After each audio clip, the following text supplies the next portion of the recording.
forgot to mention you're going to have to repaste the name and game in there when you hit.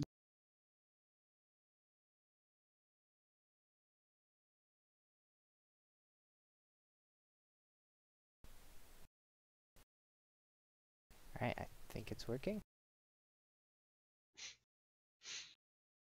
Here we go. Hello and welcome to the first episode of the Impactcast. My name is Drew, and joining me today are our illustrious leader, Gray. Hey, how you doing? Our rogue AI monster. Yep. The leader of Fate Impact, Crybound. What's up? And we have a special guest today, Sickle. I am pretty special. Today we'll be talking about video games as we normally do. And to start it all off with, we'll talk about what we've been playing. So I'll go first. I have been playing Devil May Cry 5. Yeah, how you liking it? Big hype game. It's absolutely amazing. It is everything I've waited for in the... God, I don't know how long I've been waiting for. Since forever. Right? Since the first Devil May Cry? Yeah. Well, since the fourth, so probably about 11 years, maybe? I think I have zero experience in any of the versions of that game, but I saw the recent footage and it looks awesome. Oh, it's so good. Just, I don't know. They put so much love into it, and it shows. So does like the gameplay awesomeness trailer stuff like match how you actually feel about the game when you're in it, or is it like one of those games just got hyped up and you're kind of like, it's mediocre, maybe above average? No, it's I think the hype was a little under than what I actually got. I didn't realize how good this game was going to be. Usually doesn't go that way. I know, right? It's very rare. Yeah. Well, I'm glad you're enjoying it. Put 40 hours into it now. Done my human, my devil hunter, and my Son of Sparta playthrough.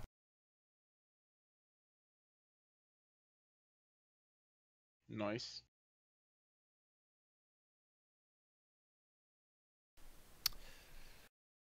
Who wants to go next? I guess I can. I've been playing Black Desert Online, just a online MMO, where basically it's just almost like almost every other MMO. The only thing different is if you want to get your HP and stuff up, you got to do quote unquote training, like carrying stuff in your back to a certain area. Very confusing to play. It's every time I've played it, it's just I get lost. I don't know what I'm doing. So, but besides that, it's just like a typical MMO that you play online, like Final Fantasy and all the other ones. So it's pretty neat. I've played that one for a bit. It's I mean, it looked promising, but the lack of any end game content is what drove me off.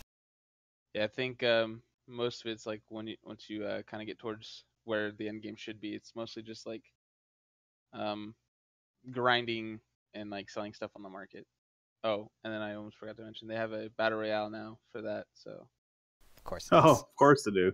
I don't know exactly how that's gonna go. I know on their website, if you sign up and do it, if you get 5 kills in it, you get the game for free instead of paying $10. So take that with a heat of salt, I guess. Yeah, I guess. I mean, 5 kills, a free game. I mean, why not? I mean, you gotta try out the game. I'm not surprised that an MMO would start to follow some of the more mainstream trends of gaming. Right. I mean, I haven't played it or anything, so I couldn't really tell you any details on it, but it could be fun for an MMO, maybe. That's all I got.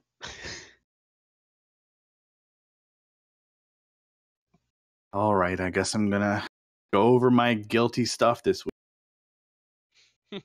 So last week I talked about how I'm playing Final Fantasy 11. It's a very old MMO. Came out 18 years ago now, a little less than 18 years ago, I guess. I have been playing it mostly solo. So I've been doing the Beastmaster job, and I've been having a lot of fun with that. It's actually my highest level class now. It was my warrior, but now it's my Beastmaster because I'm just become very anti like interaction or whatever for the time being, and just doing my own thing. Yeah, and I'm playing on a private server called Eden, and it's a crap load of fun, I guess. It's I don't know, I'm still having trouble calling it fun. It's very task oriented, let's put it that way. And I've been doing the Thursday stream for the community, and I've been getting a lot of chatters lately. So that's kind of cool to know that people are excited about this game and want to talk and ask me questions about a job that not a lot of people understand. So yeah, that's been cool. Makes me feel pretty good. When you said it was 18 years old, I was like, holy shit, this damn game's almost as old as I am. Yeah, man, it's old. Started playing this when I was in college. It is old, and yeah, the private server is tries to roll it back to like this 2007, 2008 type era for the game, where people was sort of in its golden age, and the devs are pretty cool, and the gameplay is pretty solid, and yeah, it's good. Watching the stream, it reminded me of I had a roommate back in the day playing EQ. Just the same kind of style of Yes, standing there EverQuest. swinging, trading Yeah. swing. Slow and boring. You know, I still actually have EverQuest 2 in its original case, the metal box. I mean, I played EverQuest for the longest time. It's a Smithsonian piece right there. I also played All Final right. Fantasy 11, and yeah, I'd say EverQuest is like the hardcore version of Final Fantasy 11. Well, FF11 is pretty damn hardcore, especially in this era of the game itself. Like it's hard. There's not a lot of stuff you can do. So everything you try to do solo is super risky. So for me, it's Slapped by a rabbit. yeah. Rip. Drew can tell you all about that one. Still mad. But I'm having a good time, I guess. You know, just doing my own thing on Beastmaster, and I haven't joined a social group or anything like that yet. But I've been thinking about it pretty since I'm coming up here on some content that's for my class gear that is not going to be something I can solo. So I'm gonna need help at some point. That's pretty much it.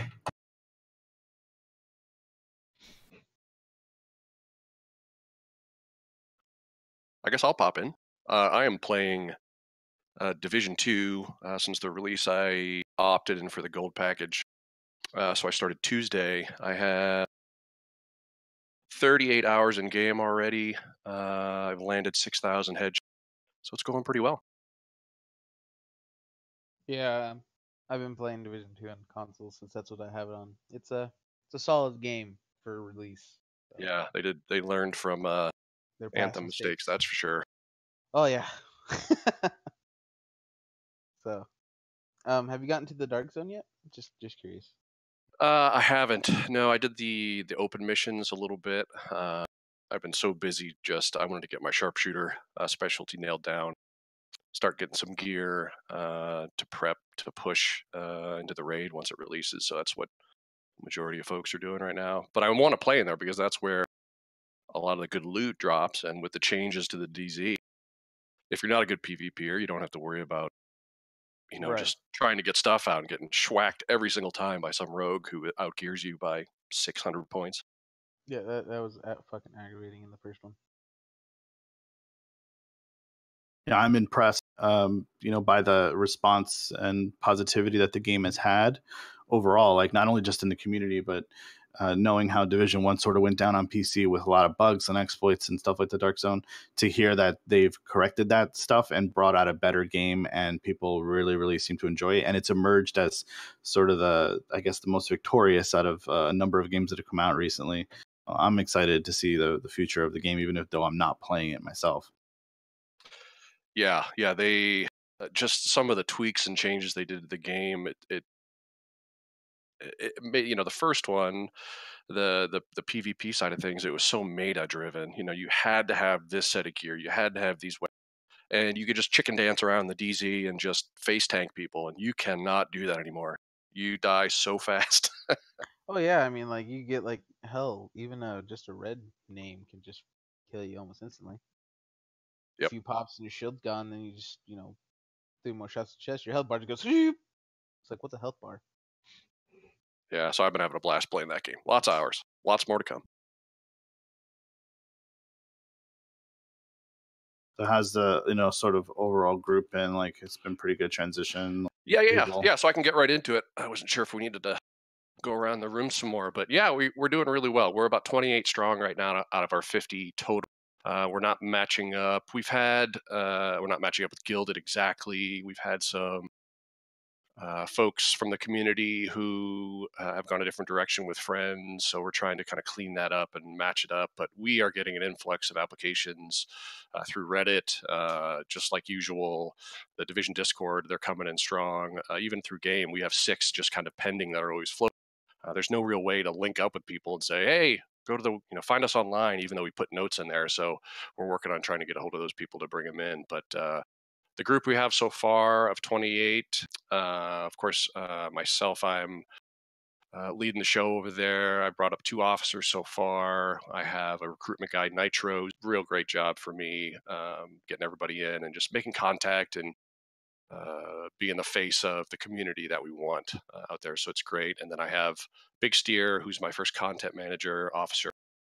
And he'll be in charge with scheduling events, PvP, PvE, whether it's grinding. We're trying to see where we're at right now as far as a group, what kind of players we have. I already see the split between, we had folks that were 30 within a day, and we have folks that are about halfway, just kind of just cruising along and enjoying the game. There's a couple different ways to play this game. There's so much loot that you can really get lost just exploring buildings, and you're not getting a lot of experience, but next thing you know, you got 30 hours in game and you're a level 10.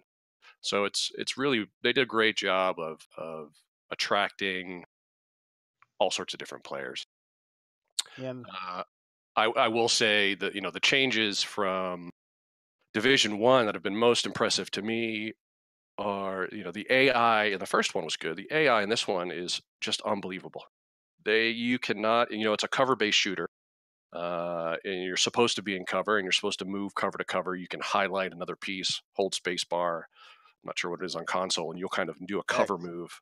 Yeah, to that next piece of cover. You still can get shot on the way, but it helps you kind of avoid it a little bit. If you just hang back and cover thinking, okay, I got 5 guys in front of me, I'll just keep them in front of me, it'll be fine. You're not keeping them in front of you. There's a 50 cal robot dog that's coming around the side. There's rushers that are methed out chasing you who have extra life because they're all methed out, and they hit you with these stun batons, which zaps you, stands you up, and then you're just getting hit from everybody. So you got to be quick. You have to have your head on a swivel. It's very impressive. I've died a lot. Mm-hmm. I also really enjoy, aside from the AI and the way Massive did it with the game, completely changes once you have your map, you're cruising around, you're fighting your different factions, they take control, tons of side missions. The side missions can change control from Division to X faction to Y faction to Z faction. It is all just flowing and moving. It's like a big game of Risk. And then you hit 30, and then these big bad Black Tusk guys come in. They have all the tech. They're basically Division agents, and boy, do they hurt. So it's really cool to see even those folks that have already ground out and nailed 30 in the first day. It opened up another new game for them and opened up another grind. Now, I'm sure some of the hardcore folks are already to the end. The raid's not out yet, but there's just so much to do. Because people just need to slow down, take a look around, and enjoy it. It's so much fun. That's wonderful to hear. Yeah. Been noticing just the officers that you've brought on board and the amount of people that you've been bringing in. It's been really impressive, dude. I gotta say. Yeah, I'm pretty happy. I wish we thought we had 40 or so, and the way there's the built-in clan XP system as you complete projects when you're in the clan, or as you even being solo, you can play this game completely solo, play with a group of 4. Either way, it's doable. You're building XP towards the clan, which gets everyone in the clan stuff. So the higher we go each week, the more gear we get. I think we're already 2/3 of the way to our full cash amount, which will be 4 items for every person in the clan. We have 3 days left, so we're almost done. If that goes to show how much, obviously it's week 1, so everyone's hitting it pretty hard. But I'm anxious to get the numbers up more. We have a good plan and really just keep that XP rolling in. The gear may not be perfect for you every single time, but having that stuff drop for you, get everyone's item level up, and it'll only help us in the end game. The response has been great. I am looking to probably pick up another content officer or 2, depending on the size we get. I just want to be able to cover, with me being on a lot of time during the day, I'm happy to grab people and lead things during the day, but super late night or off time zones, I'm really hoping to kind of spread that love around, make sure we have a lot of content going for folks. Weekly scheduled events, whether it's need help leveling, need help getting your specialty, PvE, PvP. We got a lot to do, and I'm probably going to start pushing that schedule Friday. It'll be the week anniversary of the actual launch. Give us a good idea where we're at. Start polling the folks, trying to see what they want to do, when they want to play, and get everyone on the same page. But we got a helpful bunch. It's a good crew. Yeah, it's been awesome. I've been reading all the apps as they come in, of which there has been a lot, but that's expected. The week before launch and the week of launch. So I think things have looked pretty great for the community as where Global Impact is concerned, and I look forward to seeing what the Division 2 is going to do for our community in terms of which of those people is going to stick around, or what group of people to maybe lead the next game, or the next game. And that's always been like a thing, like we have this rolling membership, and to see what's going to happen with some of those people in the future is really cool. Yeah, what we were, Nitro and I've been talking quite a bit about it. Just keeping this influx of people coming, and I think we're gonna hit those rolls, right? Those peaks and valleys. And I think right now there's no one really focused on trying to get together and get ready for endgame. It's just about content. It's so new, and there's so much to do. One of our players today found this random. He was in these containers and kind of found this back alley and found a button that said like "Welcome to the Funny Hotel" or something like that. I forget the exact picture, but turns out there's these weird Easter eggs all over that'll spawn these hunters that appear like ninjas and attack you, and just lose yourself all day in this game. And yeah, I think once we hit a couple weeks, we are going to ebb and flow a little bit. We might lose some folks, but I'm anxious to get, especially with Joe now as helping out Rainbow. I think we're going to get a stream schedule. We're going to get broadcasting out there, show what we do, show what a great group we are, and I think they're just going to keep coming in. Yeah, for the listeners, Rainbow's our social media manager. We're going to have a lot of Twitter stuff. You're going to hear a lot from us on Twitter now. We're going to be in your ear, hopefully, if you follow any of the important hashtags for the games we cover. It's going to be fun. Yeah, another thing worth mentioning too. I know there are some bugs. Obviously, it's a brand new game. I have a buddy who can't seem to get much playtime via crashes. I had Friday night. I was crashing like crazy, and it turns out some of the skills are kind of bugging out and causing some problems. But what Massive has done a great job about is their responsiveness to problems. Throughout, I was involved in the alpha, private beta, open beta, tech test. So I basically played the same missions 4 times across a couple months, and just to see the improvement, to see how they were addressing problems, to see how they're in Reddit replying to these giant threads where people are posting bugs or having these great ideas. It's really impressed me, and they're on top of everything. They've already patched the game twice, and they have another one in works right now for some skill problems. So they're on it. I think they also see what's happened the last couple months with some of the other games and some of the reactions from those development companies. But they're winning. Well, that's wonderful to hear, and glad you could stop by and talk about Global Impact and the Division 2. Yeah, thanks for having me. If anyone needs more information, obviously, please reach out. You can find us all over. I'm sure you cover all those things, but search us out, IGC, Global Impact, and Division 2. I'd love to talk to you about bringing you in. All right. Well, thanks for joining, Sickle. And You bet. AI, what have you been playing? I got a new PC, so I've been spending most of my time hooking that up. Unfortunately, some of my RAM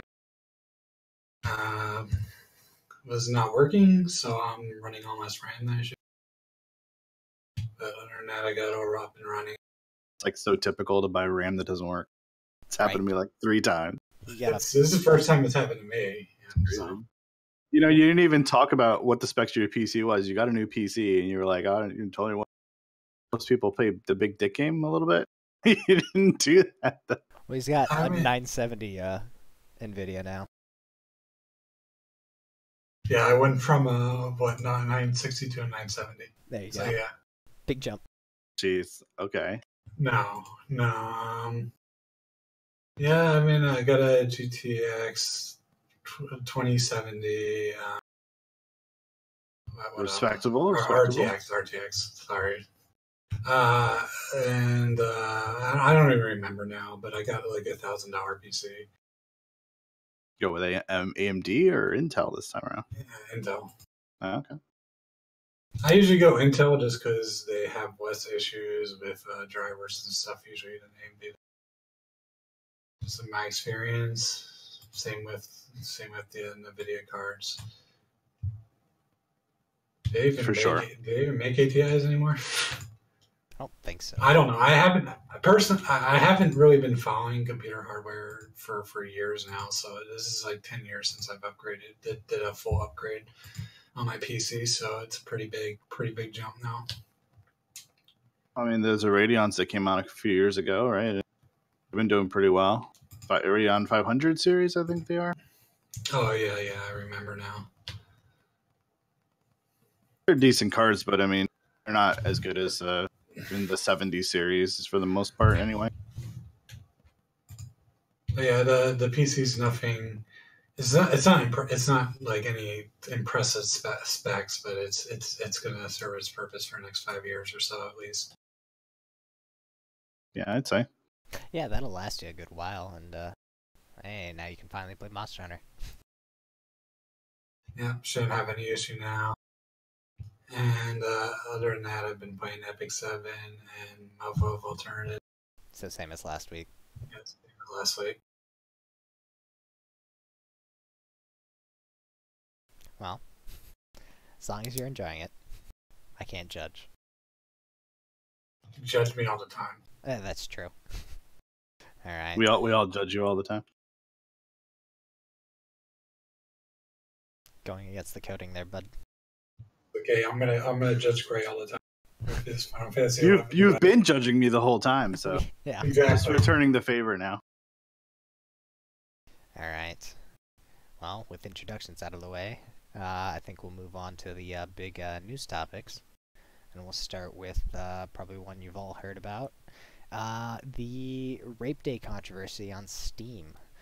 Some guy thought it'd be a good idea to test Steam's hands-off policy, and that started a downward spiral into what could possibly be new legislation in the UK regarding video games.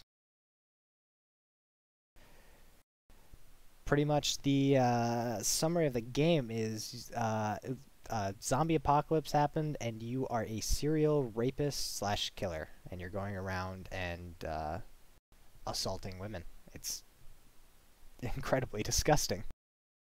It absolutely is, and you know we've talked. I mean, we talk a little bit here and there about our games as an art form and how a lot of art should be respected for what it is and its purity, and it should be taken sort of at face value at times. But there are certain things that are so out of bounds that they should not be in that artistic space. And games is such a unique form as it is that the world and laws and things like that don't quite catch up to it as fast as it should. And knowing Steam doing things like saying, oh, we're going to be hands off or lax about these policies is something that they can never ever sort of stand by, because they change their mind about it every single time a game like this comes across their marketplace.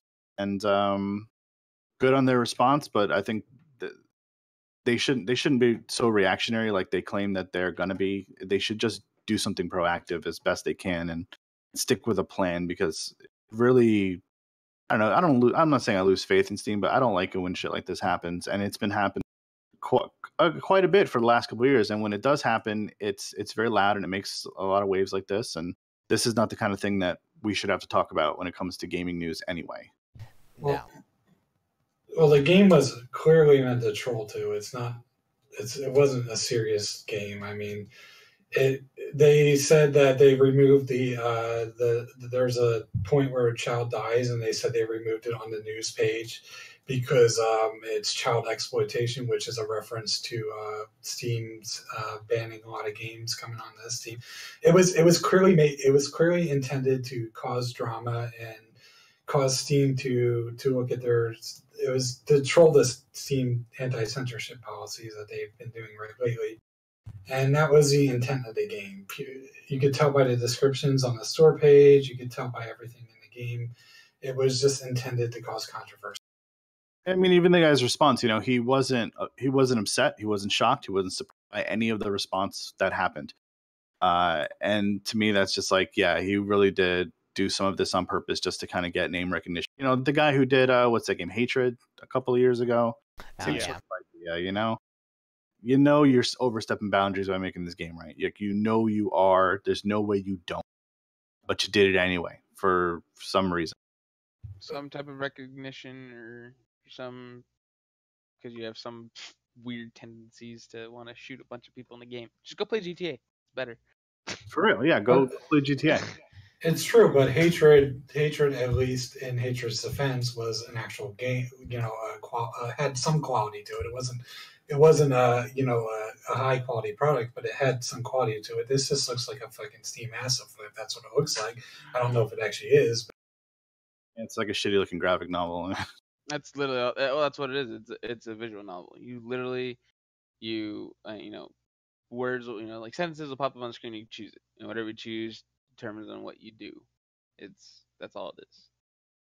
Nothing to it. Shock value, essentially. Yeah, it's just kind of a quick, boom, done thing.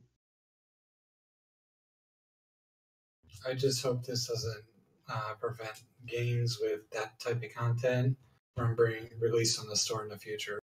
I don't think that as long as it's a serious quality game, I don't really see why the game should be censored at all. And I'm worried that this is going to make Steam rethink their censorship policy again, and just we made some headway on it. I mean, I don't think Steam will change their deal with their hands-off policy. Maybe if when it comes to these games, obviously they might change a little bit. Just kind of can't put certain things on there, like specifically that deal with harming of doing something against someone's will in terms of rape or something like that. Like that's I don't think they'll do much. I mean, because games nowadays, it's shooting, killing others, kind of most of them anyway. So it's kind of hard to really just ban those or change a ruling on it. It becomes a discussion, I think, about like what percentage of the game focuses on these sort of graphic things. Like when we rate movies, we say like, okay, it's a PG-13 movie, it can have one F-bomb in it, right? Like there are some really like quantitative things that you can come up with that are obviously going to be things that evolve over time and improve, but Steam doesn't try to do that exactly. And the ESRB definitely doesn't have a handle on it either. No. The ESRB is kind of a joke nowadays. Absolutely. They need to have guidelines in place for this kind of stuff, because exactly. if they're gonna leave it as a hands-off process, they at least need to have, here is as far as you can take this. Otherwise, we are gonna get involved. Otherwise, people are just gonna keep pushing and pushing and pushing, and eventually, it's gonna blow up in Steam's face. Yeah, and it's just gonna really make games like just look bad. It's not good. And a lot of this reaction comes at a time where it's a very cultural movement in our society where these things are being talked about significantly, and a game like this coming out 20 years from now might be different if the time was different, but it's coming out now, and it's coming out to obviously, like you guys are saying, make noise essentially, and it's not appropriate. Right. Unfortunately. I mean, 20 years ago, you couldn't even release anything like this of any sort. Oh, absolutely not. Yeah. You couldn't release a shooting game, back then without, someone going off the wall being like, this is, bad. Yeah. I mean, just for comparison, you think about 20 plus years ago, Duke Nukem 3D, right? People were like, "Oh man, there's like pixelated hot babes dancing on screen." That was considered like, kind of racy for a game back then. Right. Now it's Or the kind of Leisure Suit Larry games, things like that. Now we're just on a whole other level. yeah. Now you go to GTA 5 and you got you can pick up a prostitute and have sex with her in a car. Like, come on. Times have changed, but they have not changed so much that we can just look at a game that has rape in it as And be not like, only in the "That's title fine." but a major Yeah. theme and be okay. Right. Like, there's no way. I mean, obviously, as we already know, it was a troll, and we all know that he knew he was taking too far, and he just wanted to see how well or how long it probably would last on Steam with their, hands-off policy. Obviously, it didn't last very long. So It's a victory for somebody. Hopefully the world. yeah, I'd hope. We'll find out. We'll see how far the UK takes that. Yeah, New with it push. already being banned in Germany and UK probably doing the same thing. Yeah. Well, I think we'll move on to our next topic. We got a couple of Xbox things to talk about here. We'll start with they showed off xCloud, which is their new streaming service. Essentially, you're able to stream any Xbox game to pretty much. I think so far it's now iPhones. I mean, it's good tech. Hey, it's gonna be good tech based on how good the cloud service is and how good your connection is, right? Yeah. Now, is this kind of almost similar to Shadow? I was gonna say more Steam Link. Because I know Shadow has something kind of similar where you can play games on. Hold on. Before I go into that, I'll talk about it a little bit. But go on. I'm not entirely sure what Shadow is, but I think it would be more akin to Shadow play.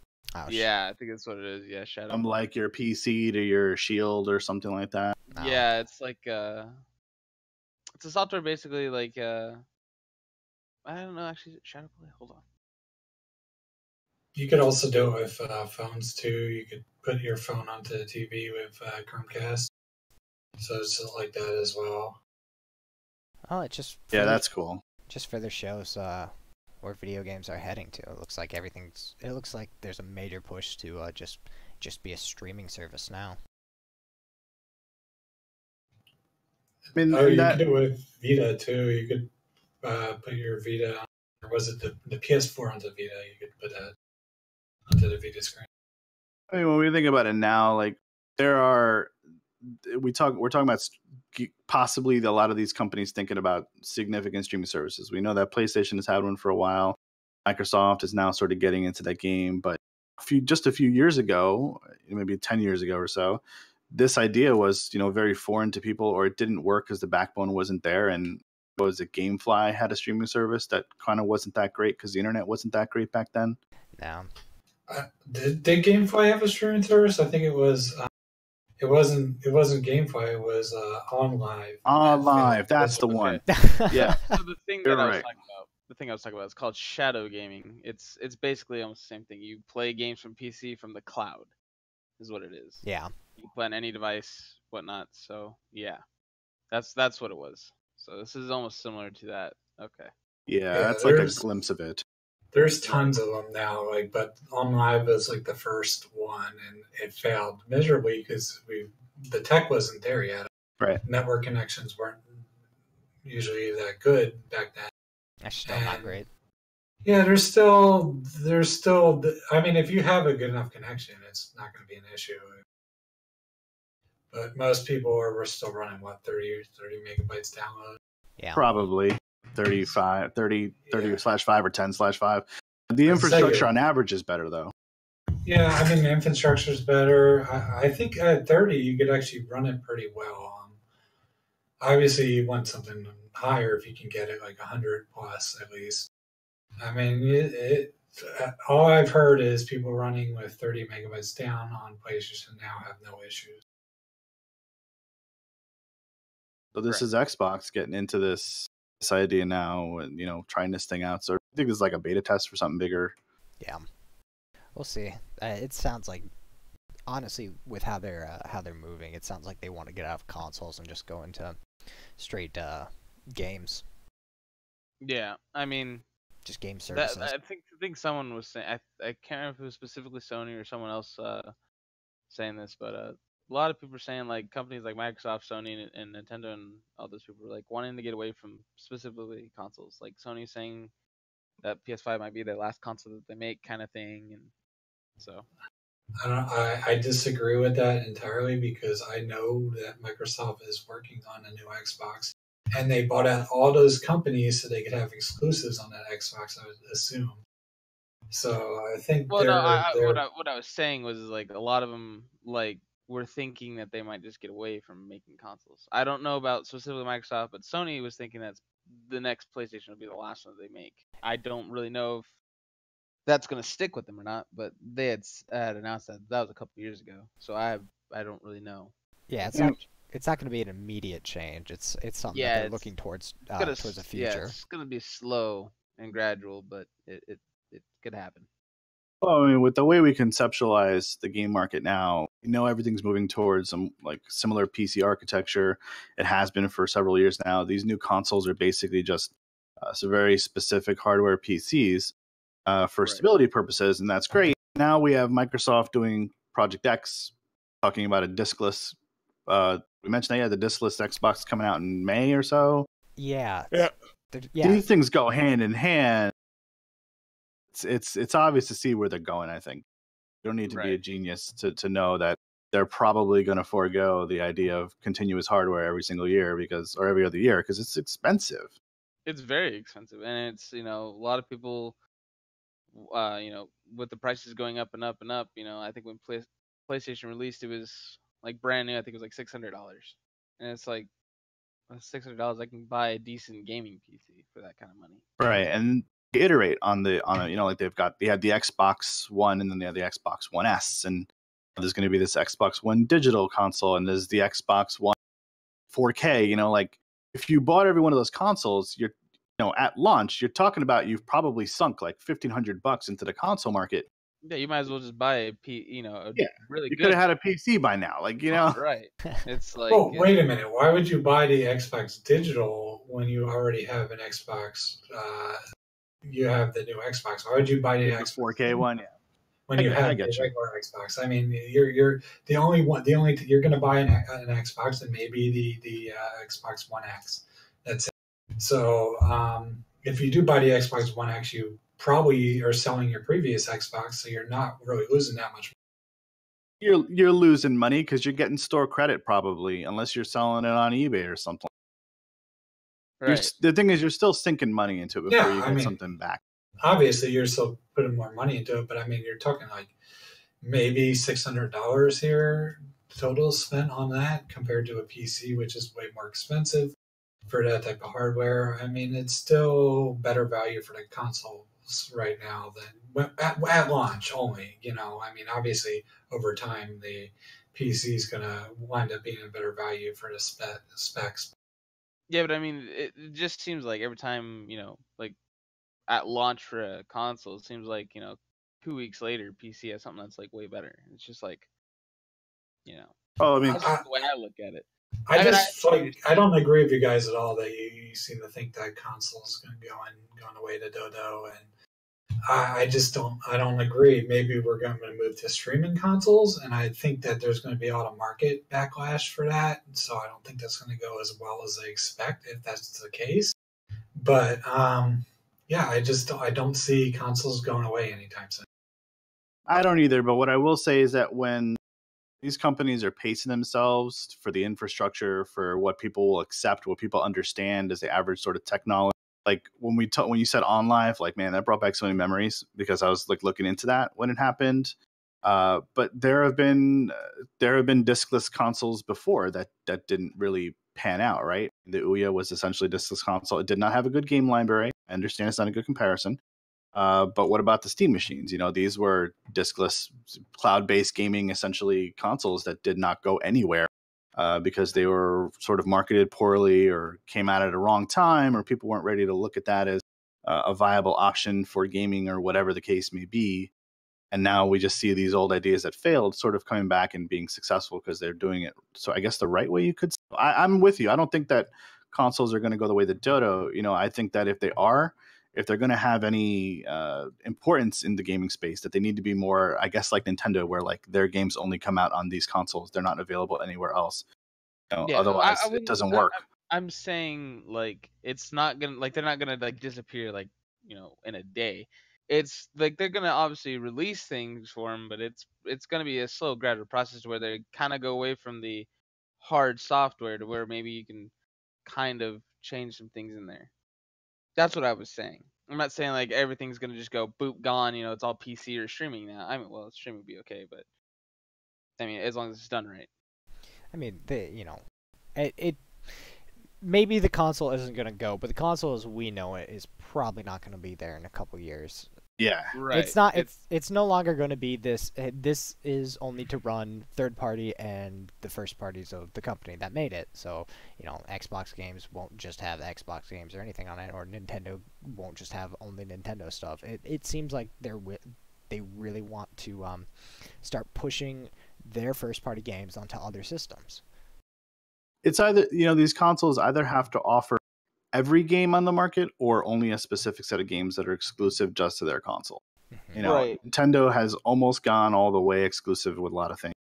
At least their popular titles are, and then these other consoles, right? The other consoles, Sony and Xbox, have gone the opposite direction, where they're like, well, we want to offer as much as possible, but have some exclusives peppered in to sort of make price tag like Right. or whatever. I don't know that works.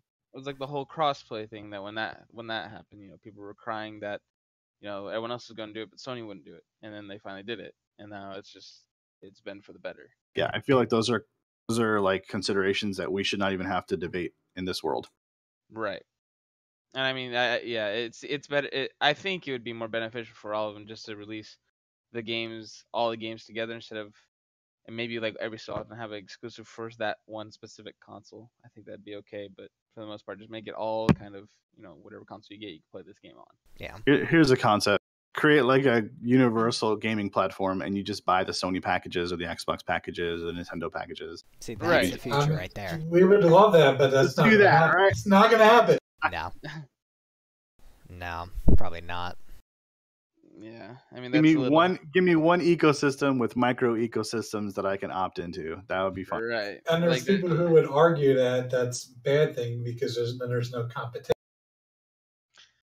I wouldn't. I personally would love to have that happen, but that's what I mean, like that's like in like a gaming utopia.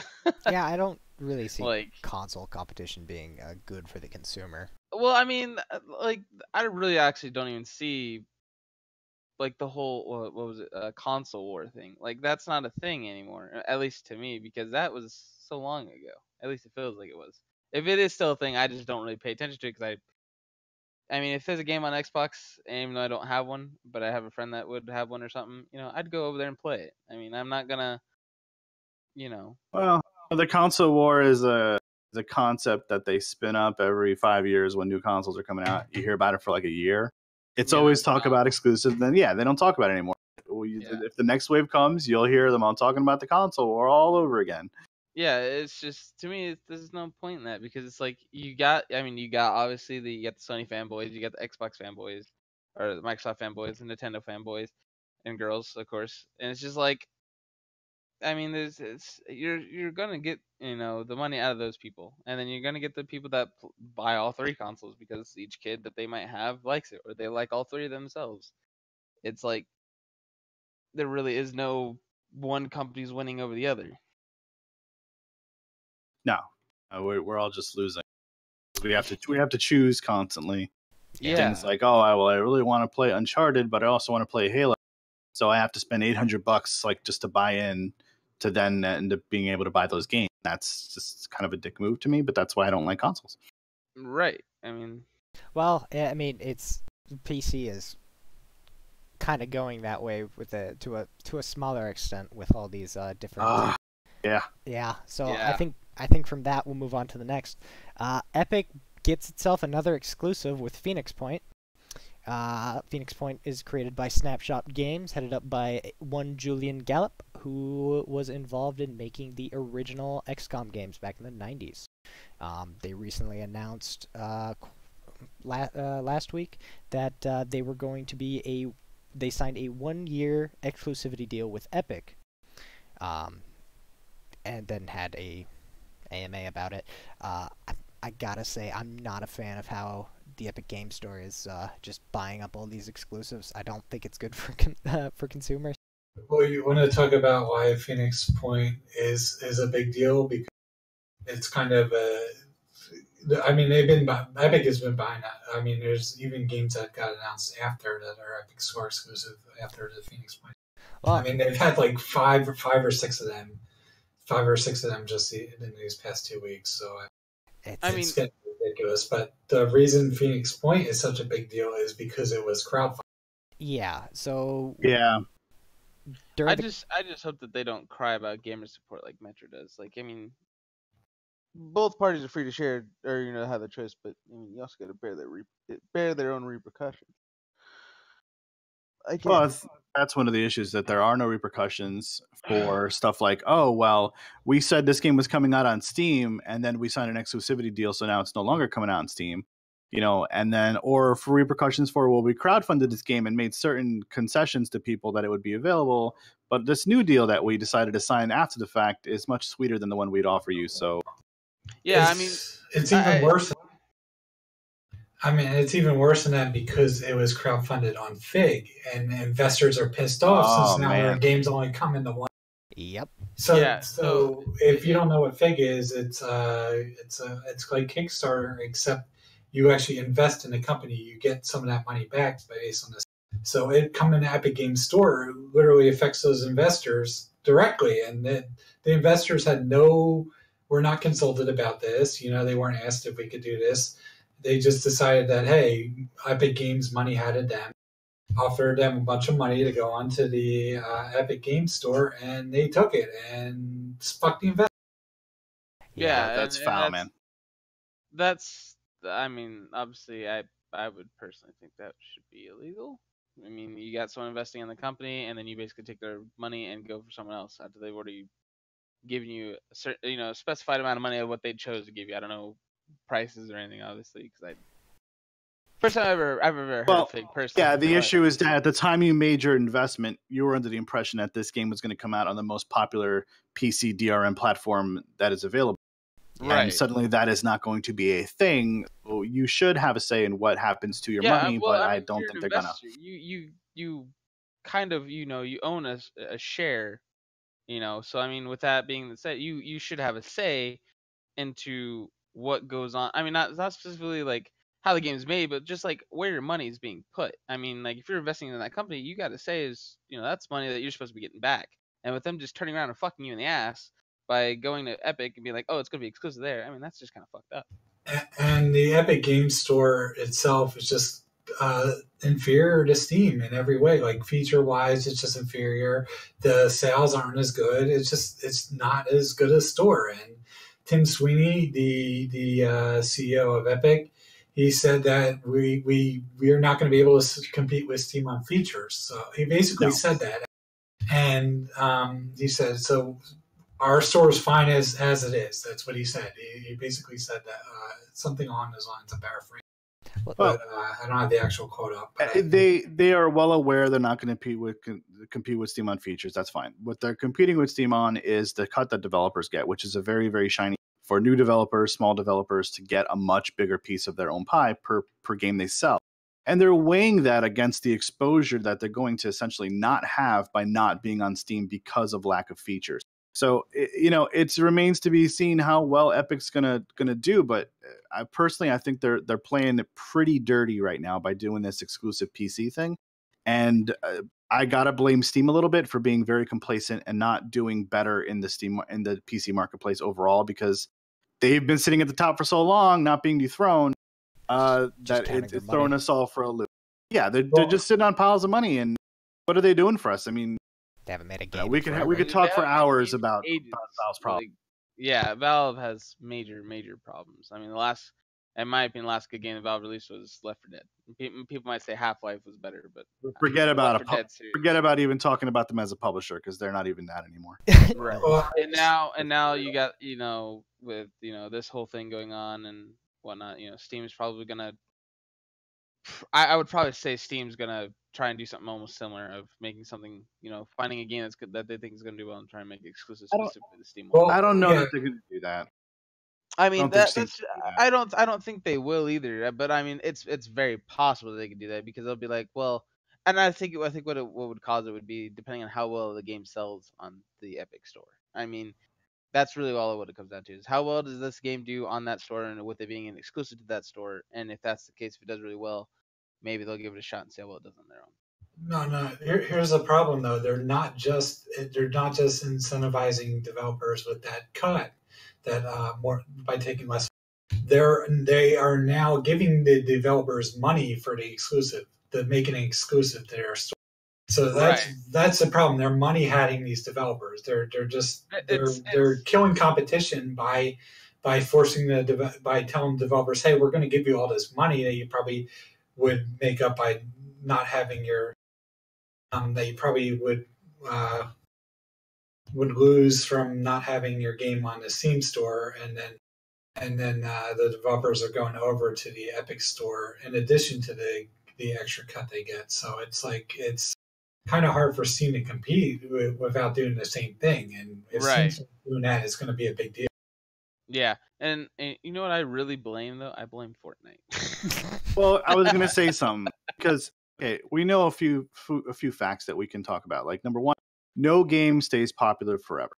Number Right. two, we know that a lot of Epic's investment money has come from their, the money that they've made from Fortnite itself.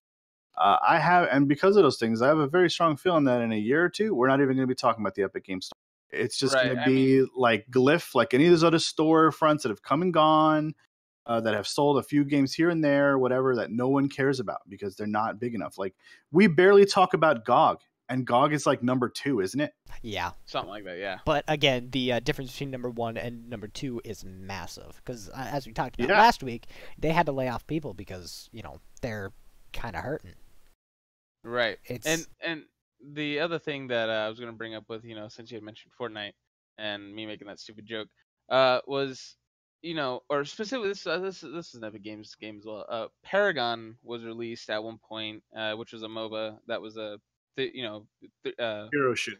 yeah, it was a third person MOBA, which was fun and everything, but they didn't market it very well and didn't do well. And then when they announced Fortnite, they turned around after people bought it for the most people bought it for the PvE aspect, the save the world. They turned around and said, well, we're gonna add a battle royale, and that's what people started playing. So they ended up losing people who were funding it for the PvE, and then they made more money off of the battle royale because people were like, oh well, this is fun, I'm gonna just do this instead.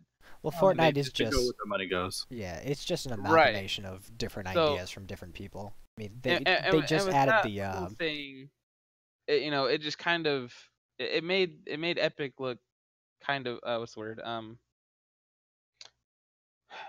I don't want to say faulty, but I'll just run with that for now. Like faulty because they promised that they were gonna keep updating the PvE, and I think they've updated it like twice in like the last how long has it been out, like 2 years? Well, the promises that developers make about games are like toilet water, okay? Right, That's I fine. know, but I mean, like they're like, oh, we're gonna add this, and this, and we're waiting. I mean, I didn't play the battle royale because I don't really like Fortnite, but they just turned around and just said, fuck the other people that bought the game for what they wanted, and we're just gonna use the money for the battle royale.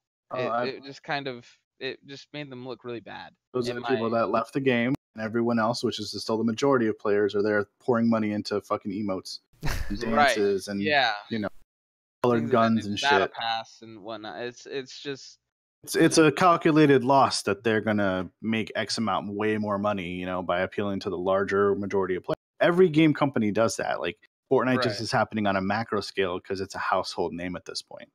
right. And it's just I guess once that, I mean, it didn't, I mean, after a while it took a while for it to be put down from number 1. Took till Apex came out. I mean, and Apex is still doing well, despite crashes and a few other things.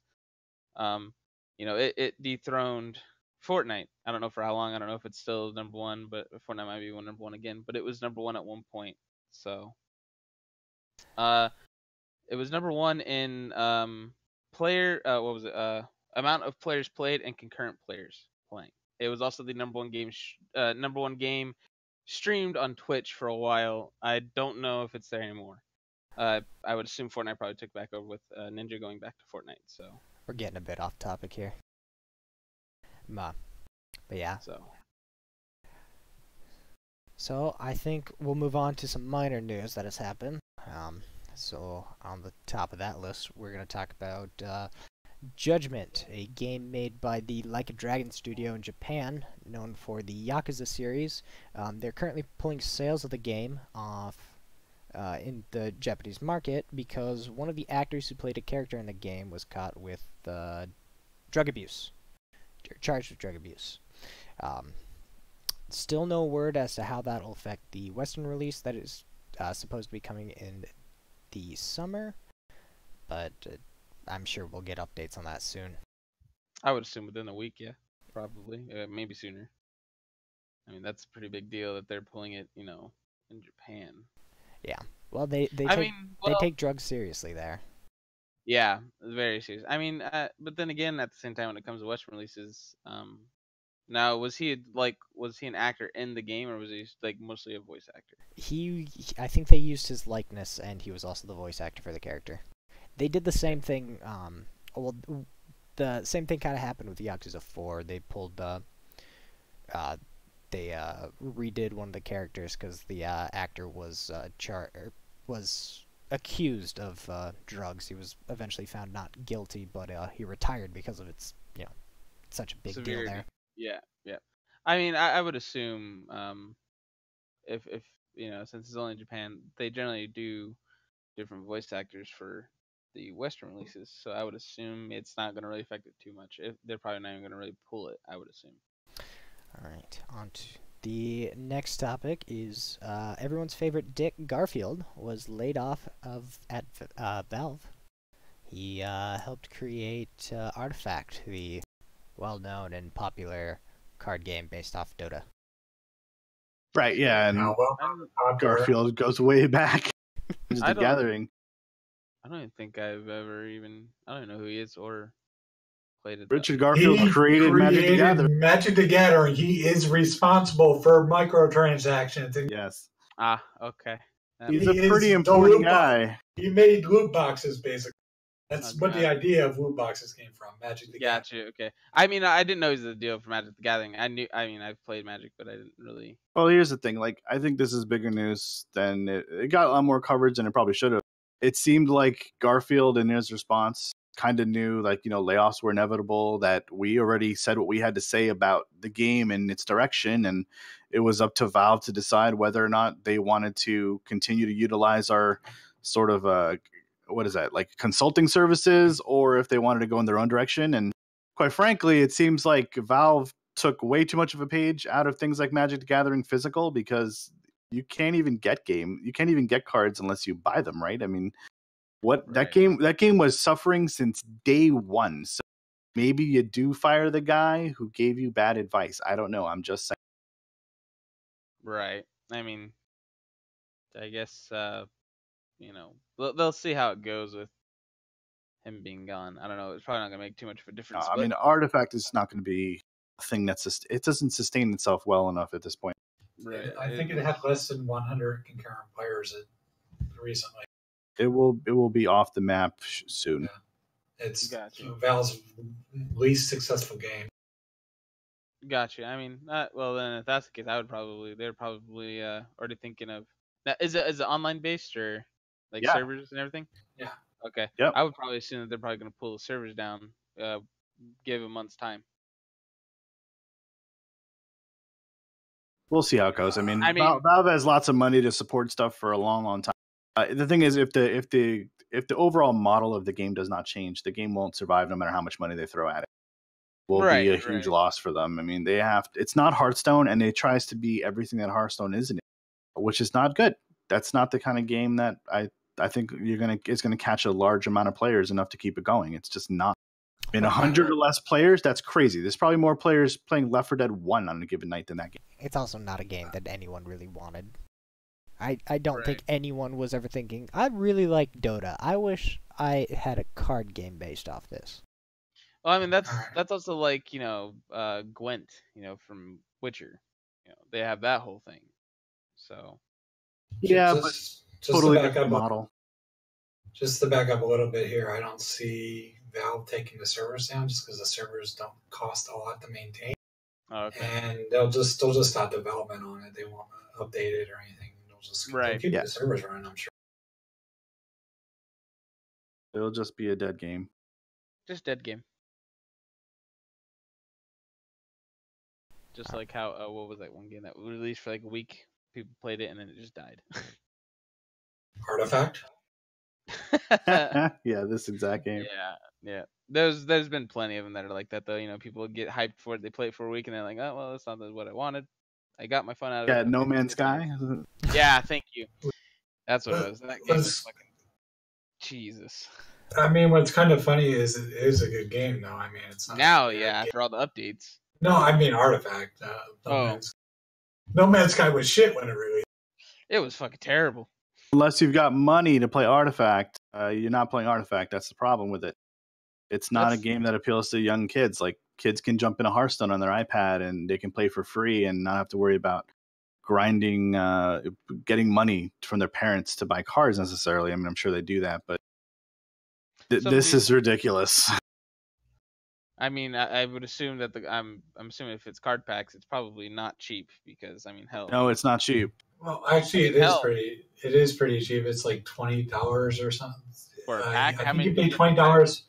No, I think you pay $20 for the game, and then you could buy all the cards that currently exist in the game for like $20, because people are trading them on Steam and whatnot. And yeah, it's not expensive, but I was gonna say, because I mean, like, if it's like, I was thinking, like, I mean, like, if you think about it, if you actually go buy Magic the Gathering, like the boxes that you can get, I mean, that's like $100.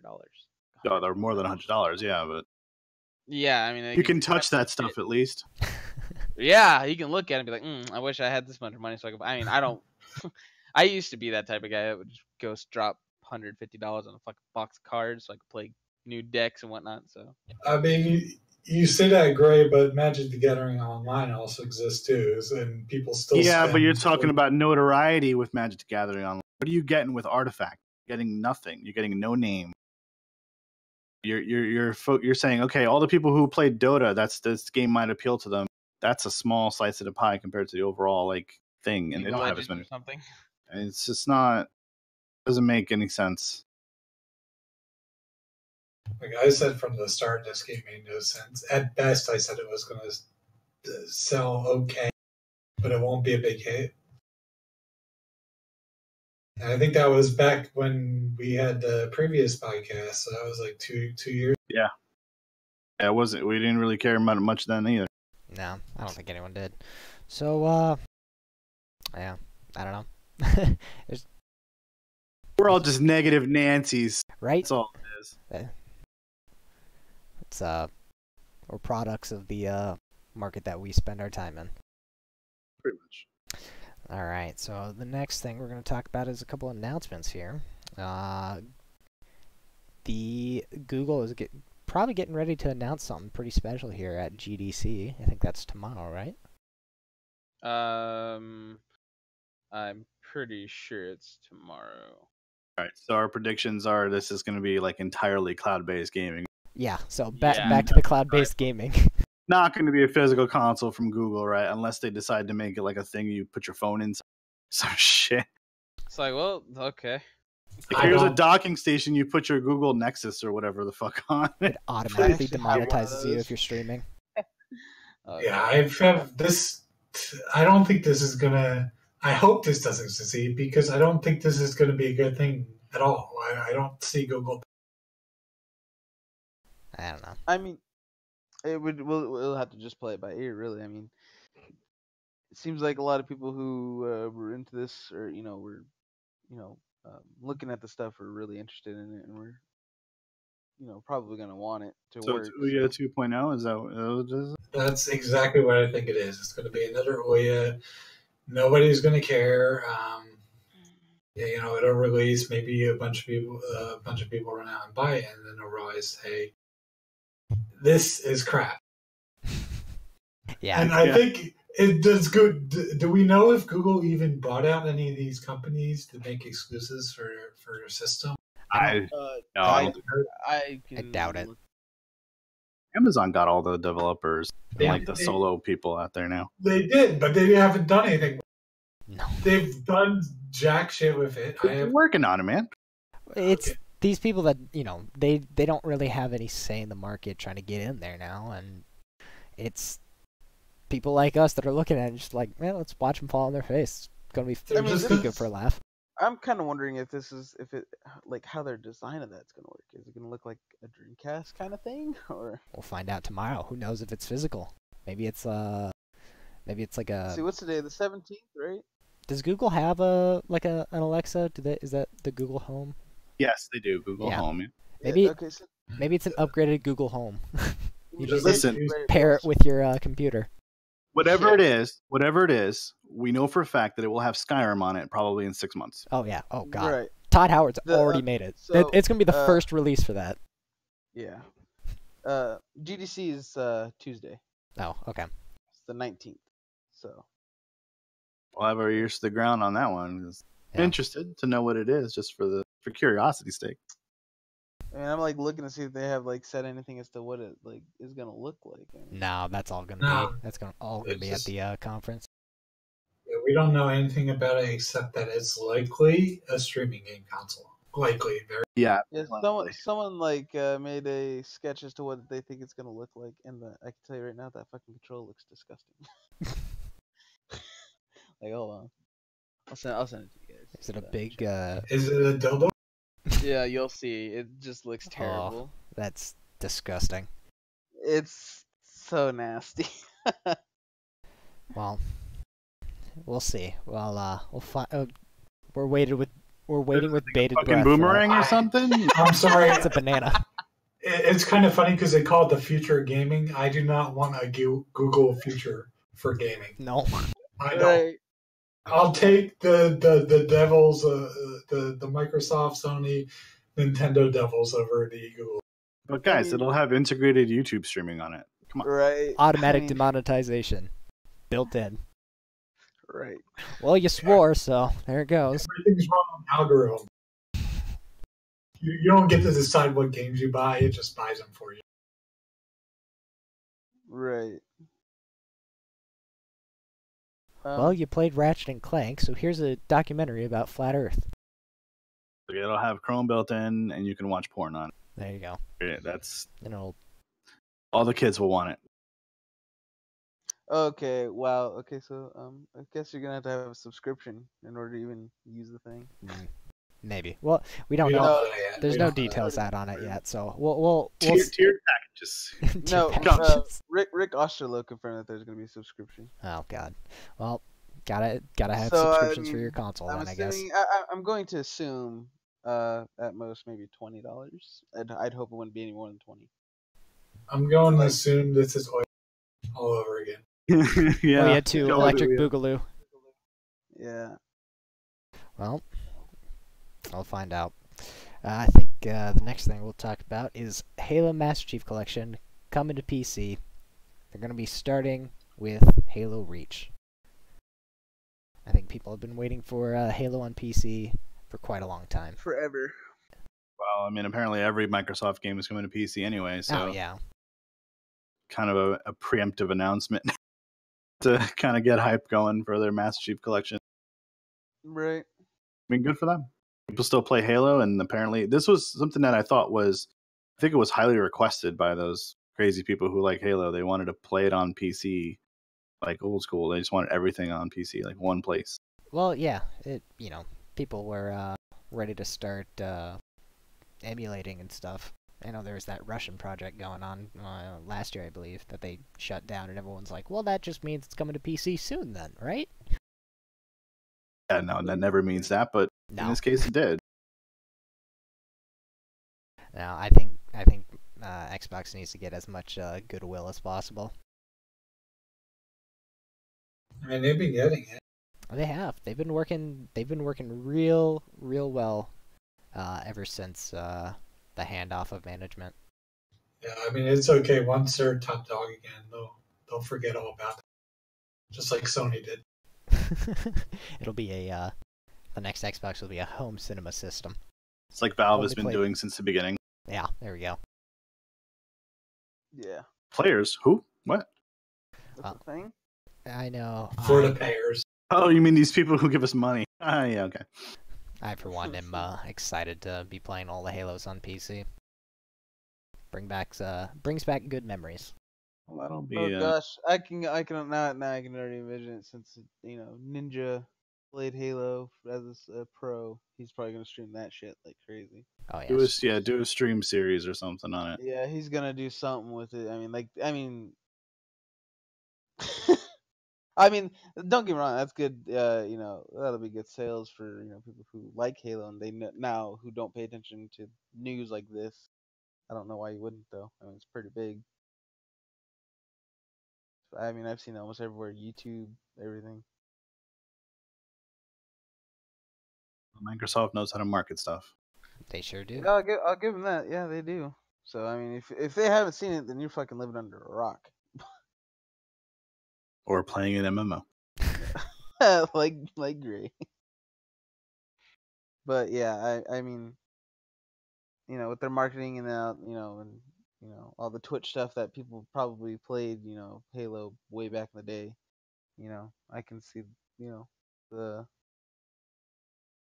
sales doing really well.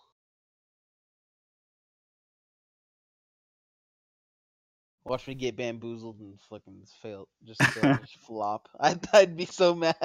I'd be like, what the fuck? Well, what's up next? Well, I think next we will talk about the newly announced Wrath, Aeon of Ruin, a old-fashioned shooter built on the Quake engine. See, okay. Dump on it all you want, man. That game looks fucking rad, alright? Oh no, I agree. I'm gonna say last game I played on the Quake engine was Quake Champions, which was fun in my opinion. I have no idea what this is. It looks really good, and I think we've been getting a resurgence of classic first-person shooters recently. Oh yeah, there's been a couple that have been released on Steam. I don't know off the top of my head, but I do know that we've been filling that void for a while now, and I think it's a good thing. Looks a little bit. Quake Champions is on a different engine. Yeah. No. Yeah. Sorry.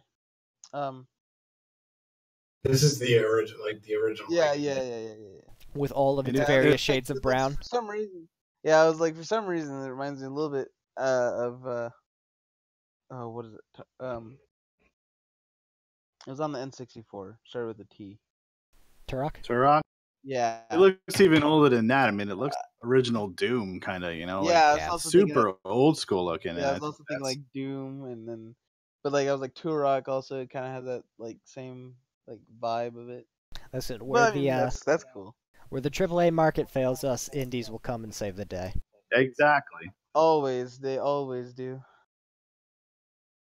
I, for one, welcome our indie overlords. I'm fine with it. There's been a lot of great indie games, and hopefully this one does well because it looks good. Like they put a lot of time into it, and that's usually the beginning of what could be a good game. Is a passion project kind of. Right. Well, I think we'll move on to games that we'll be releasing between here and the next podcast. I think the first one that okay. You know what? AI has something he wants to talk about. A fun little game that he's quite excited about. They're remaking the original Utawara Rumano, so there's free game, and it's actually scheduled for a 2020 release, and it's being localized, and it's going to be released for PS4 and PS Vita. If you're not aware of Utawara Rumano, it's a visual novel / tactics RPG. So if you like games like Fire Emblem and Final Fantasy Tactics, it's like that game. So check it out if you're interested. Definitely recommend it. It's a really great game. probably be the last game for the Vita. Yes, unfortunately, the last game for Vita. All right, so now we'll move on to games that will be releasing soon. And the first one, game that everybody is maybe excited for, I'm not entirely sure, Sekiro, Shadows Die Twice. It's a Dark Souls-esque like game created by the kings of that, FromSoft. You're a ninja. You go around and you assassinate. I thought it was a samurai, but nah, he's 100% a ninja. gotcha. I mean, I've only ever seen like bits and pieces of it. I don't really watch the trailers for them. It looks really interesting. There's a lot of gameplay out about it. It looks like Dark Souls, that maybe a little faster paced. If Yeah. it's a little bit like Dark Souls, I'm more likely going to grab it because I played every Dark Souls and Bloodborne and all of them. So I'm really good at them. So it looks like it's more focused on just instant kill combat. Just get your stealth kill, break their guard so you can get that instant kill. Instead of just running around clockwise around them and bashing them with a mace. Yeah, you can even use. Go on. You can even use stealth on bosses. That's pretty impressive. Wow. See, and the thing is like I've always preferred games that like make it challenging. Like there's no difficulty setting. It's just challenging in general. And Dark Souls obviously did that really well. And you said it's from the same developers of Dark Souls, right? Yeah, it's a FromSoft game. Yeah. Okay. So I mean, obviously, if it's a Dark Souls-esque type of game, it's probably gonna a lot of people are probably gonna be dying left and right. Especially with you said that since they go more based on instant type of kills instead of running around. Yeah, that's good. That's gonna make it even more challenging because I don't know if if you don't get that instant kill, if you might get fucked with it. There's ways to get that instant kill. Everyone's got a like a stance meter that if you break that, you can then follow up with an instant kill. And I assume there's other ways other than that too. I guess I'm gonna have to go I'm gonna go have to watch gameplay of this now. Now that you explain that to me. I was thinking of the Ghost one, whatever the hell it was. Tsushima. Sucker Punch games. Yeah, the other one that was like a ninja game. Or samurai, I guess. Tsushima. Yeah, that was the one I was thinking this one was, but it wasn't this one. So I'm gonna have to go check this out. So there's a couple of those samurai games releasing. We got the aforementioned Ghost of Tsushima, Sekiro, and then Nioh has the sequel coming out around soonish. Right, and I mean they seem to sell really well. It seems like so. Maybe because everyone wants to be a ninja. Yeah, obviously.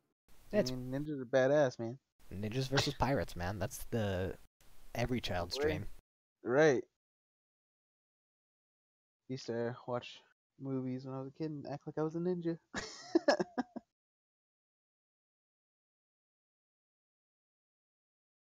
Well, no one else has anything else to say on Sekiro. I think we'll move on to Yoshi's Crafted World.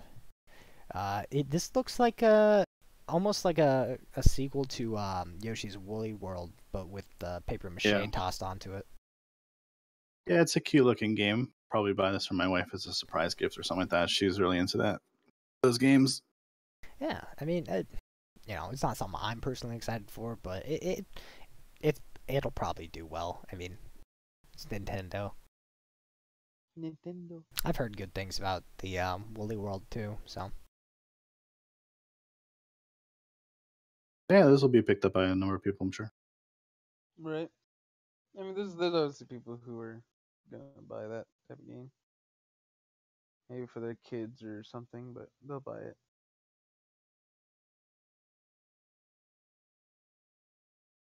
All right then. The next one, the next game that is going to be released here soon is going to be Elder Scrolls Blade, the mobile Elder Scrolls game. Ugh, disgusting. Yeah, so I'm only excited about this game because I do play Fallout Shelter probably like every other day or so. I pop it open and do what I'm doing. I'm been at the end game for that game for probably months now, but it's I'm looking forward to just sort of the world building stuff and questing and the sort of having another mobile game to kind of sink my teeth into a little bit here and there. I think it's exciting to when you start playing like a mobile game that sort of has the right coat of paint on it. And from what I've seen of the game, it looks kind of fun. So I'm gonna probably pick it up on the first day. I think you can pre-order it now, but it comes out like the 31st of March, so it'll be the end of the month and the day of the next podcast. I guess I'll talk a little bit about it. Pre-order? Yeah, it's just like a notification on the App Store basically to tell you when it comes out. That's all it is. Yeah, so I'll know when it hits and I'll pre-register. Yeah, but they call it a pre-order because whatever. Because it's Bethesda. Yeah, it's Right. Bethesda. I personally don't really care for mobile games. Just like whenever Blizzard announced Diablo Immortal, I can't I don't know what it is. I just can't get into it. It's like Oh, they're not for everybody, and oh yeah, I know. I mean, I my brother wasn't. likes them. I don't know what it is. They just don't have that like feel, I guess, that I'm looking for. There might come a game that comes out mobile that I do enjoy. Maybe it might be Diablo Immortal. It could be Elder Scrolls Blades. I don't know. It's not going to be Diablo Immortal. I doubt it. I doubt it. Immortal. But 2 years ago, I was right there with you, writing up mobile games, and I even developed mobile games. But I thought they were crap, and there's been some really good mobile games that have released lately that are quality, console quality level. So it's not like they're like crap per se. I mean, there's been a couple that I've played on my phone, like Asphalt 8. I've played on my phone. I don't mind those. Those are kind of fun to play. It's just games like big name games like the Elder Scrolls series and Diablo. I don't know how well that's really gonna do. That's just me though. Well, it's not only about how well it's going to do necessarily. If you have fun playing it, then play it. And I mean, I didn't play Fallout Shelter at release. I waited probably like 7 or 8 months before I really got into it, and I enjoy it. And I think I'm going to enjoy this game based on what I've seen about it, but I don't know anything about it necessarily. Right. See, like in Fallout Shelter, I played it, and I still play it. Not like every day or something, but I play. Every time when I'm laying down in bed, I might pick it up and just kind of play with it for a little bit. That one can keep me intrigued because there's always I can send people out and whatnot. There's things in there that keep me wanting to do it. It's going to be what Blades has too. It's going to have a quest system and town building. It's probably going to be more actually larger than Fallout Shelter, just because they have the potential to do that. I'll look at it, but I probably won't get it like right away. It'll probably take me a little while before I when it comes to Elder Scrolls, I always think of just open world type of things. That's what I've always thought of when it came to Elder Scrolls, like Oblivion. Skyrim. Well, you're talking about later Elder Scrolls games. Yeah. Well, I played the old ones too. I played Arena. They were sort of open world. Yeah, I mean there wasn't much to the world, but it was open. That's just what I've always seen when it came to Elder Scrolls, just like the open world aspect of it. And that's always what's intrigued me on games, is open world thing. Well, what we do know about this game is probably not going to be open world. It's going to be a dungeon. It's going to be it's going to have predefined dungeons. It's going to have some procedurally generated dungeons. So there'll always be stuff to do. It kind of looked like Legends of Grimrock when they announced it. A little bit, yeah. A little bit. Although they do show like some areas in the trailer here where they're like in an open world type area. So maybe it'll be different, but I think it's just going to be like you select an area, you go in, and it's pretty linear. Yeah, dungeon. That's what my best guess is. Yeah. But we don't know anything about this game. They haven't really shown much about this game. The E3 trailer, and that was it. They announced that E3, gave a trailer, and that's the one thing that Bethesda does really well, is not give you a detail about anything. Like Elder Scrolls 6, when they fucking did the trailer, I didn't know. They either tease you or they tell you fucking everything about the game. Yeah. It's there's no in between. And Never. Like Elder Scrolls 6 is just like a little like you're going over like an area, and I was like, what the fuck am I looking at? Well, Elder Scrolls 6 that's a different story because that's like 3 games away from that. That's like another like 3 years away from being released. It's gonna be a while. Probably longer. We'll see how long it takes them to put out their sci-fi. What is that? Starfield? Probably. Yeah, Starfield. Yeah. Yeah, we'll see where that goes. Also, I think we should mention again that this Elder Scrolls Blades is an example of how you announce your game. You announce a mobile game. Yeah, you don't sit there and yeah. say, do you not have phones? Yeah, I mean, this game was announced. It looked all right, but people weren't really excited about it because it's a mobile game. Well, yeah, but they And also then they announced Elder Scrolls 6, so Exactly. everyone was... they mitigated the damage with Elder Scrolls 6. That's all Blizzard needed to do, was just be like, here's Diablo Yep. 4, or here's the next expansion for Diablo 3. Here's Yeah. StarCraft 3 Yeah. We made it quick. Fucking announce something, people. coming 2024, but be ready for it. Yeah, don't be like, do you not have phones? Like, that's the worst thing they could have said. That was so dumb. Damn. Funny as hell, though. Well, that's Blizzard for you. Yeah, they're Not that Bethesda's doing so well lately with Fallout 76 being garbage. You know, Fallout's- at least they have games like this in between that'll sort of bring us back a little bit. You know, remind us how much we love things like Elder Scrolls. You know, and that'll be good. That'll be good. You're assuming the game's going to be good. I hope it is. I think it'll be all right. I don't, you Yeah. know, a mobile game. I don't think it'll be terrible. I can't wait to see what kind of bugs people find on a mobile game. So I mean, like, there's always that whole thing. Like, people used to cheat in Fallout Shelter. They would turn on airplane mode, go to the dates, change the time, go Change back the into time, game, yeah. and then they'd have a bunch of stuff. That's always probably gonna be a thing in a mobile game. I don't know. There's like really no way you can really patch that or do anything about No. it. So Just a time exploit on a closed system. I mean, that's all that is. And I Right. mean, Can't do much about you could patch it. You could have the server do. that's true. Yeah, I mean that's how most mobile games work. They have to bypass the cheating. right, Right. but if they tied it to like some kind of online universal server and your phone was offline, then you wouldn't be able to play.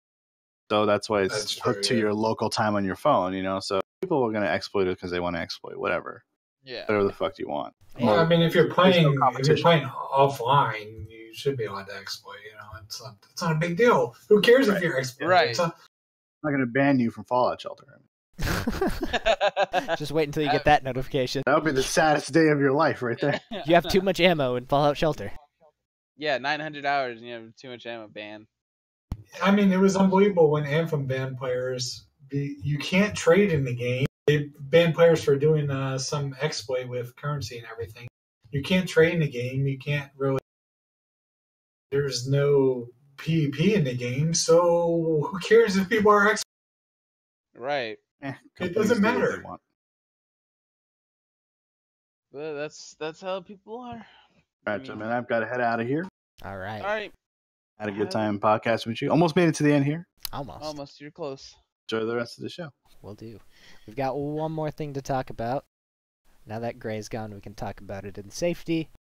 The next release on our list here is Fate Extella Link, a Fate Stay series. It's kind of like a Musou game. From just what it looks like. I'm actually gonna look at this so I know what exactly I'm. It's actually not Fate Stay. It's its own thing. Is it not? It's just a series. Fate Stay is like its own series. Yeah. They're all the Fate universe, but Fate Stay is Fate Stay and Fate Stay Night. Okay, I thought. And all the other not spin-offs with that. Well, This is Fate Extella series. okay. And then you have Fate Grand Order. Oh That's boy. different. But actually, this is Fate Extella and Fate CC, I think, they're both the same series. I don't know. It's confusing. Fate is very confusing. It's not great. As you know, AI, I'm not a huge fan of the Fate series. Well, I mean, I think you would enjoy this game because it's the previous one was basically a more action-based Musou. I mean that I like my Musou games. I love my Dynasty Warriors. I love my Samurai Warriors. But there are some Musou games that I don't like Berserk. That was a terrible Musou game. Well, yeah, Berserk was a terrible Musou, so you can't compare it to Fate, which was a decent Musou. I wasn't a fan of Dragon Quest Heroes either, or I wasn't a fan of Fire Emblem Heroes, even though I'm a huge fan of both Musou games and Fire Emblem. I don't get that one because I don't get both you not liking Fire Emblem Heroes and you not liking Dragon Quest Heroes because I enjoyed it. Well, I enjoyed Dragon Quest series. I didn't play Fire Emblem Heroes, but if I had a Switch, I would play. Or was it Wii U? Wii U, I would play Fire Emblem Heroes. It's on Switch too. Okay, yeah. I would have played it. It looked good. I mean, I don't know. It just feels weird. Also, I think probably the big reason why I don't like Fire Emblem Heroes is it doesn't have any of the heroes that I liked. Like, it's missing a whole bunch of people that I actually like. There's no Sigurd. There's no Hector. Elwood. No one. I think this one. I know you hate like Fate period, but I think they have like 32 characters or something. I'm sure you could find one you like. I don't know. I think if I were gonna get that, it's gonna be a wait for sale. Nah, man, you got pre-order. Pre-order. Pre-order a game I don't know if I'm gonna like. Some sound advice from AI Monster. Well, I have a pre-order. I'm gonna enjoy. I enjoyed the first one. Well, I hope it's good. I really do. Got a good review so far. It has one review. It's got one good review.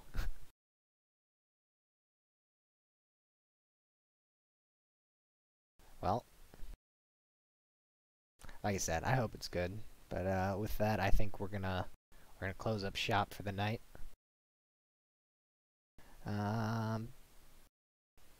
Say goodbye, folks. Goodbye, folks. Crabbound? I think you might have already checked out. Alright, well, if you're interested in joining the IGC, you can find us on gilded.com/Impact Gaming Community. Or find us on Twitch at twitch.tv/Impact Gaming.